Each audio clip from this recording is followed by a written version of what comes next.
দর্শক, এবারে ঝিনাইদহ ৪ আসনে রয়েছেন সহকর্মী শিপলু জামান, আমরা তার সাথে সরাসরি যুক্ত হচ্ছি। শিপলু, আপনি যেখানে রয়েছেন জানাবেন সেখানকার পরিস্থিতি, সার্বিক পরিস্থিতি, নিরাপত্তা নিয়ে, ভোটার নিয়ে সবকিছু মিলিয়ে জানাবেন।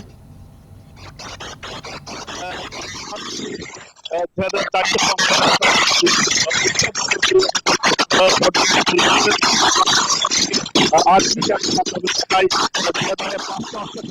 কিন্তু ইতিমধ্যে সকাল 8:30 থেকে ভোট গ্রহণ শুরু হয়েছে। দর্শক, আপনারা দেখতে পাচ্ছেন যে আমি যখন অবস্থান করছি এটা তার কালীগঞ্জ রাষ্ট্রীয় সরকারের প্রাথমিক বিদ্যালয়ে ভোট কেন্দ্রে। এই ভোট কেন্দ্রে সুরক্ষিতভাবে নারী পুরুষ দর্শক, যান্ত্রিক ত্রুটির কারণে সংযোগটি বিচ্ছিন্ন হয়েছে, পরবর্তীতে আবারও আমরা তার সাথে যুক্ত হব।